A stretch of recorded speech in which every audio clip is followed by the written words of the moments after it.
আপনি মারা যাওয়ার পরে যে কাফনের কাপড়টা কেনা হবে, আপনি জানেন সেটা টরে কাপড় কেনা হবে না। আপনি যে সুদের কারবার করে টাকা পয়সা কামাই করতেছেন, এগুলা কবরে নিয়ে যেতে পারবেন? কাফনের কাপড়ে কোনো পকেট থাকে না, নিয়ে যেতে পারবেন না।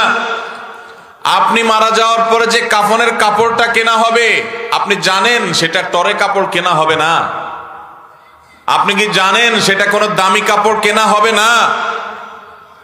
কাপড়ের মধ্যে সবচেয়ে সস্তা কাপড় দিয়ে আপনাকে কাফন দেওয়া হবে। কারণ যাদের জন্য এই সুদের কারবার করে টাকার পাহাড় গড়েছেন, সেই সন্তানরাই বলবে, এবং তাদের বলাটা অযৌক্তিক না, যে এখানে দামি কাপড় দিয়ে লাভ কি, মাটির সাথে মিশে যাবে, নষ্ট হয়ে যাবে, কে দেখবে?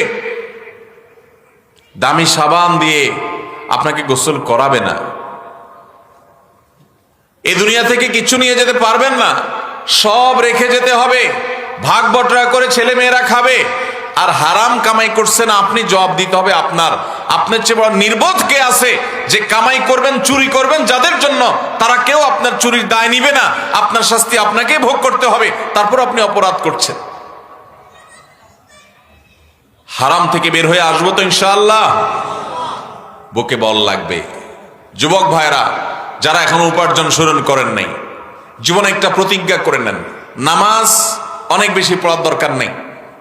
5 ওয়াক্ত সালাত আদায় করছেন, মৌলিক সালাতগুলো আদায় করছেন, জুমা আদায় করছেন, ওয়াজিবগুলো আদায় করছেন, সুন্নতে মুআক্কাদাগুলো আদায় করছেন, ফরজ সিয়ামগুলো পালন করছেন, আলহামদুলিল্লাহ।